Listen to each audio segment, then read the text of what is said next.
and welcome. You're watching Macros with Mythili, where we take a hard look at all the major macroeconomic issues and concerns before the country. Today, we're going to take a hard look at whether the economy is finally on the revival path. And who better to discuss this than Shankar Acharya, honorary professor at the Delhi-based think tank Acharya, who, as Chief Economic Advisor to Government of India during 1993 to 2001, was a key member of the team that oversaw the early reforms. And Anantha Nageswaran, a senior Singapore-based economist who takes a keen interest on India-based macroeconomic issues. Thank you, gentlemen, for joining me. Shankar, how do you read the GDP numbers that have just been released? Do you see them as a sign that we have bottomed out, or you still look at them with fair amount of despondency? Mythili, I think basically the GDP numbers for the last fiscal year are very much what people expected. That is, they expected the original 4.9 would get revised downwards, which they did. And really, essentially, the economy that has been left by the UPA government is in a pretty bad mess. So it's going to be a big challenge for the new BJP or NDA government. But I guess if you want to look at the positive side, it could have been even worse. And however, I think that already we are seeing signs here and there of some recovery, like the April car sales figures, like the PMI on manufacturing, and the general sort of era or aura of confidence and animal spirits that seems to be buoying things up. Why is it that despite the fact that the UPA government did spring into action towards the latter part of their reign, we didn't see the hope for recovery in the second half? Why do you think that has happened, and what do we need to do to get the economy up again? Well, I think the UPA might try to take several measures to get the economy moving, but the fact is people were pretty much bogged down by uncertainty in the policy environment, and there was lack of confidence that the leadership would follow through on any of those measures they were trying to do.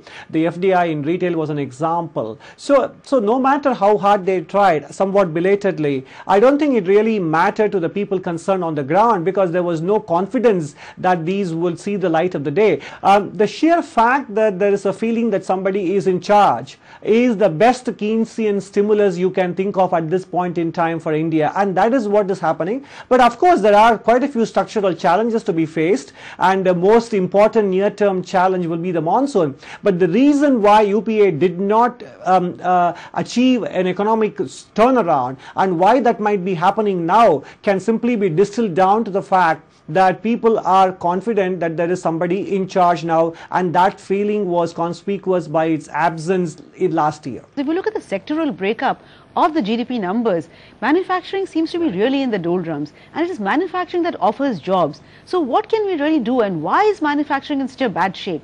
Look, manufacturing is really in bad shape, Mythili, as you say.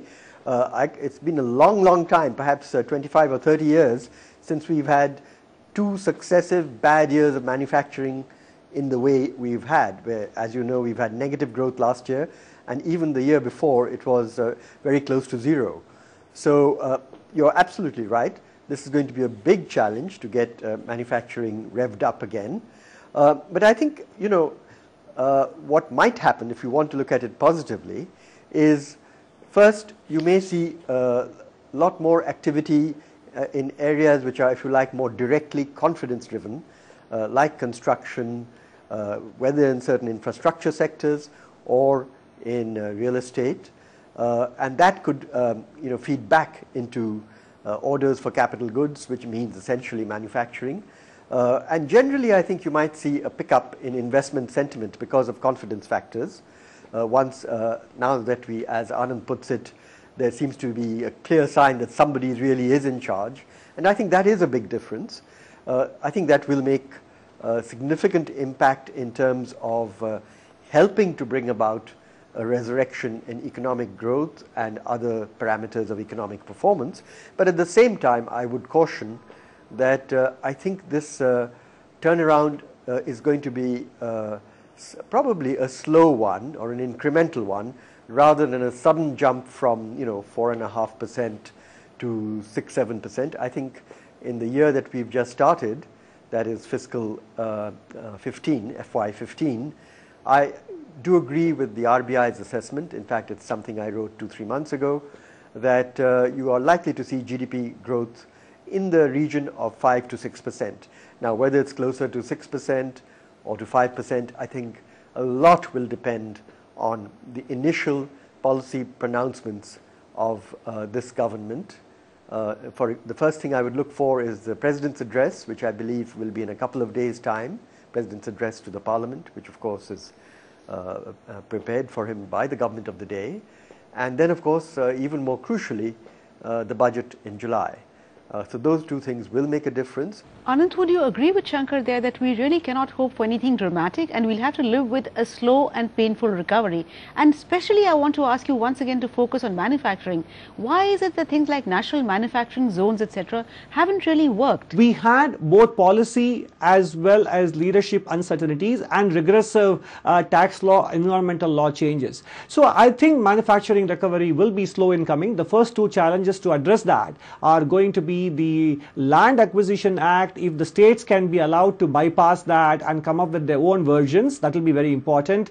And the second one will be to get the iron ore and coal mining going with adequate safeguards, and then that will also naturally feed through into manufacturing costs. So clearly the cost of production in India has gone up. And in fact, I agree with Shankar that recovery will be slow. In fact, it will be good if the recovery is slow, because at the current state of things in India, if the recovery is fast, it will be unsustainable. And that is what we saw in the Indian economic growth story between 2002 and 2007. It was not sustainable, and we all saw the evidence of it in 2010 to 2013 and going into 14 as well. So it will be good if the recovery is slow, if the foundations are laid slowly with all the structural impediments removed, because India's manufacturing story, in my opinion, is not over. It is not as if India has already gone into deindustrialization. There is latent competitiveness, and I think the very fact that the Prime Minister is setting an example with his long working hours and focus on what needs to be done,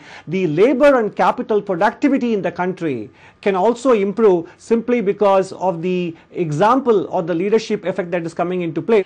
Well, on that note, I think we'll have to slip into a very short break, but we'll be back very soon, so please do stay with us. Welcome back. You're watching Macros with Mythili. Shankar, both you and Anant also said that recovery cannot be a dramatic process. It will have to be slow and steady is a better way of going. But why then is everybody talking about a 100-day program? What kind of 100-day program can the government really announce? Are we being naive, or is it a realistic assessment that government should announce something dramatic within the first 100 days? And if so, what can they announce? I think I would imagine that the talk of a 100-day program is essentially to energize both his ministerial colleagues as well as the entire sort of administrative structure of central government, that look, we really now have to do things differently, and we have to do them with greater speed, greater coherence, and greater follow through. And in a way, it's sort of, if you like, trying to kickstart somewhat moribund machine or system, which clearly was a situation in the last 2 or 3 years of the UPA government, as everybody knows, and everybody referred to policy paralysis and all sorts of contradictions. So I think that's really the motivation behind something like the 100-day program. It's to sort of show that really things have changed. It's not the same as business as usual, and that's what is buoying up a lot of sentiment, confidence, hope as well, which has already happened. And if the 100-day program has coherence, and this is a caveat, it should also be economically sensible, then you will see a continuation of that uptick in confidence and animal spirits. I think the official kind of key policy announcements that will emerge, one will be in a few days' time, which is not so much in a policy announcement, but more a direction of government policy. That's the President's address to the Parliament. And then, of course, within a month or so, we will have the first budget. So that's going to be challenging to make in a context where, as we know, revenues have been rather flat in terms of their growth, and expenditures, by all accounts, have been postponed into this year from the previous year in order to make the fiscal deficit last year look good. I think we do need some kind of a resolution to this whole unfortunate episode of retrospective taxation that started 2 years ago, as we all know. The UPA government promised to come to grips with it about 18 months ago, but really did not, as far as I can tell, accomplish much. Correspondingly, I think the new government really has to come to grips with it. Anant, would you agree with Shankar that what one needs to really watch out for is over the budget rather than any 100-day program? Because if you look at the 10-point agenda that the government announced, it was full of, generalities. So that really wouldn't change things much. So do you think the budget is a more concrete item that will show the direction that the government is going to take? No, I think Shankar put it, there were two markers for him. One was the presidential address, and I think that will give the roadmap of what the government intends to do. And the budget, I suppose, would deal with specific measures. Of course, in the last several years, maybe even more than a decade, the budget has become an omnibus document in which the government announces all kinds of measures, not just fiscal. So I certainly don't think this government should walk down that path. The budget should really be about the government of India's planned and non-planned expenditure and revenue. And other ministries and other announcements should be kept outside the framework of the budget. So that detail apart, the point is the 100-day plans, etc., as he said, are clearly some kind of attempts to rejuvenate the ministry of the government, the machinery of the government rather, ministries and bureaucracy, etc.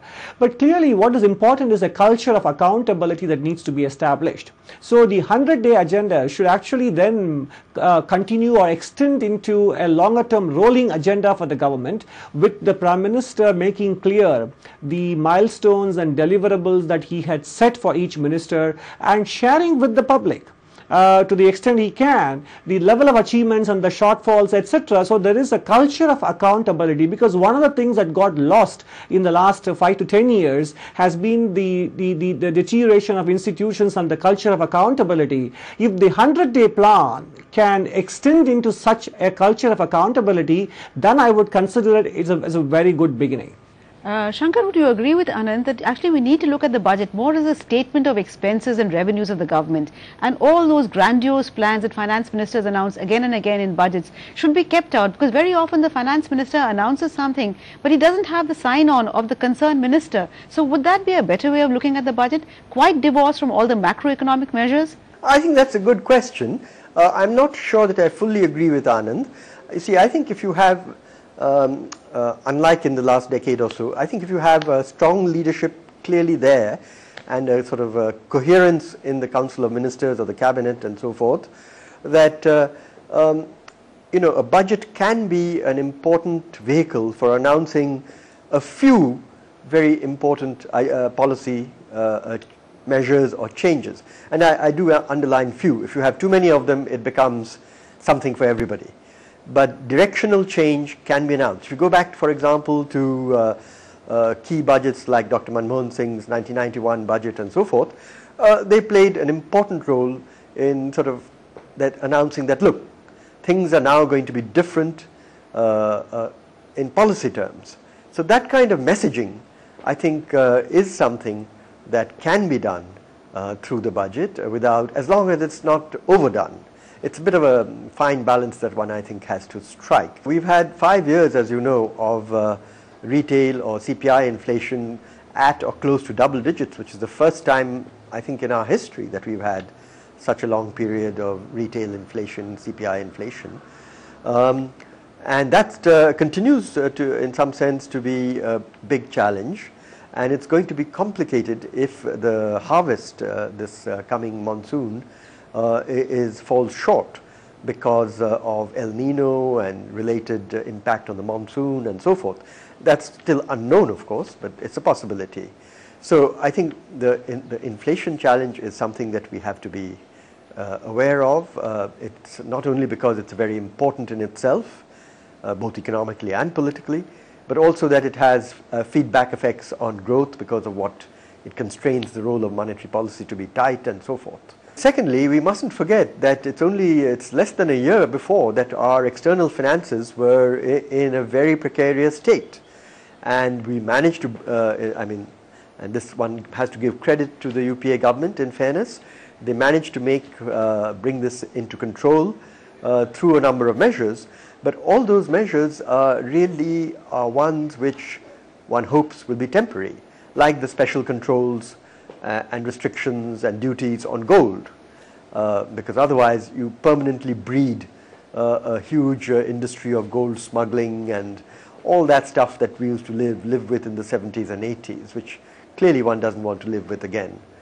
There are also restrictions that have been imposed on capital account, which have been now gradually relaxed in the most recent policy announcements from the RBI. So my underlying point is that if you like, the basic or underlying strength of our external finances in terms of the trade account and the current account, while optically it looks good for fiscal 2013/14, it's not yet fixed. And if you remove the temporary measures that, for example, were imposed with regard to gold imports and so forth, it could again become a problem. So one needs to be quite watchful on issues like exchange rate policy and other dimensions of competitiveness of the Indian economy. Well, I'm afraid on that note, we'll have to slip into another short break, but we'll be back very soon, so please do stay with us. Welcome back. You're watching Macros with Mythili, and before the break, Shankar was talking about monetary policy. So Anant, if I can toss this question to you. Monetary policy in India has always been constrained by government's fiscal excesses, especially in the last few years. So how can monetary policy really work in tandem with fiscal policy? Is the ball in the government's court, or can the RBI really do anything about getting government to behave, as it were, quote unquote? I think the answer to your second question is no. The RBI does not have too many tools at its disposal to make the government behave, quote unquote. I think the last 4 years, as you mentioned, have been about the fiscal dominance of monetary policy, and that the ball is clearly in the government's court. So, in fact, if credit has to flow to the private sector in India, and the RBI in its latest policy announcement did bring down this Acharya liquidity ratio, but the banks already holding well in excess of that in terms of government securities. And clearly, we also had India's own quantitative easing in the last several years with the RBI financing the government one way or the other. It eventually has ended up in the RBI balance sheet to the extent that RBI balance sheet as a percentage of GDP is far higher than even the Federal Reserve has, which has an official QE program. So clearly the ball is very much in the Government of India's court to make sure that fiscal policy is sustainable to the extent that it not only does not undermine monetary policy, but also end the process of financial repression of Indian households and Indian banks. So clearly RBI is very much looking up to the government at the fiscal policy level. The second issue in which the RBI has been undermined systematically in the last several years has been finance minister and everybody else in the prime minister's office, etc., making their pronouncements on monetary policy the day or two before monetary policy announcements were made. And the finance ministry also was bypassing the RBI and issuing directives directly to the state-owned public sector banks, telling them how much interest rates to charge and to whom to lend, etc. So there is clearly a lot that has gone wrong in the relationship between the government and the RBI, starting with fiscal policy and fiscal deficit and down to operational details. All those things have to stop, and the onus is clearly on the government and less so on the RBI for monetary policy to become more effective in India. Shankar, you were a key member of the team that steered the initial phase of reforms, but there are a number of reforms that remain undone. Your PhD thesis was on imperfections in factor markets. Now, are factor markets a key area where we need to reform, and what kind of reform can we really have in labor and land markets? No, that's absolutely a very, very important issue you're raising, Mythili. That is the not done reforms, if you like, or undone reforms in the factor markets. And if anything, as all of us know, in the area of, for example, land markets, the legislation passed by the last government, namely the New Land Acquisition Act, has complicated matters, and it is going to be a challenge for the new government, which incidentally, as an opposition party, had voted in favor of that legislation.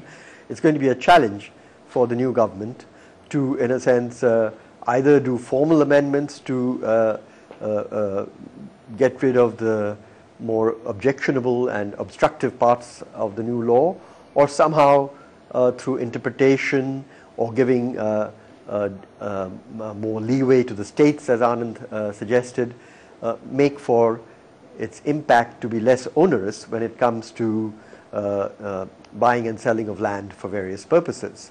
On the labor side, that's been a problem for decades, and the last decade of UPA government certainly did not improve matters.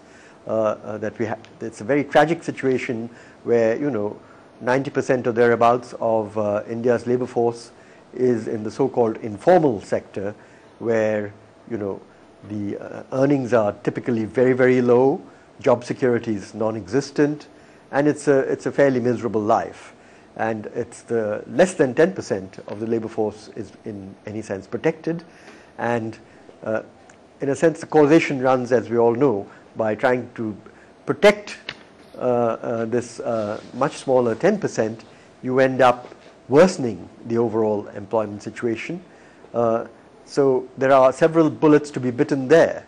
One of the ways forward that has been suggested by various commentators is once again to find ways to give states more autonomy about laws with respect to the labor market, which allows the more dynamic states to have, if you like, more flexible labor markets and flexible labor laws, which will encourage, amongst other things, better economies of scope and scale in manufacturing, and perhaps help revive manufacturing in those states which take this forward route, and that perhaps will get emulated by other states over time. But it's not a problem, I think, that's going to be easily solved, but solve it we must if we are not going to see India's demographic dividend turn into a demographic disaster. Well, I'm afraid we're almost running out of time, but Anant, if I can have a closing comment from you on how hopeful are you of seeing reforms in the two markets that Shankar mentioned, land and labor? I think in the BJP manifesto, there is a very clear reference to amendments to the Apprenticeship Act that need to be brought up. So in a manifesto which is normally full of platitudes, they have managed to sneak in this very specific labor market reform proposal. So that gives me some sort of an encouragement that they understand that the key to solving the employment problem is to actually allow companies to grow bigger rather than romancing small and medium enterprises but keeping them there as small and medium. So flow of credit and removing impediments to companies to scale up and become larger enterprises is one way of boosting the employment generation in the country, while certainly many have already commented on the labor laws that are actually undermining the cost of labor itself. So on the land reforms, I have a feeling that Dr. Arun Shourie has been talking about using Article 254B, which is what I had mentioned also in my remarks. I have a feeling that that will happen, even though this BJP also voted along with the then UPA regime. The Prime Minister understands the imperatives of fixing this such a way that fair compensation to farmers does not undermine the cause of industrialization. So I'm reasonably hopeful that these two factor market issues will be addressed in due course, if not necessarily in the first 100 days of this government. Well, I'm afraid that's all the time we have in this edition of Macros with Mythili. Thank you so much, both Shankar and Anant, for joining us and giving us some really wonderful suggestions that I do hope the new government will consider seriously. Thank you also for watching, but we'll be back next week, same time, with yet another edition of Macros with Mythili. Till then, it's thank you and goodbye from all of us at ET Now.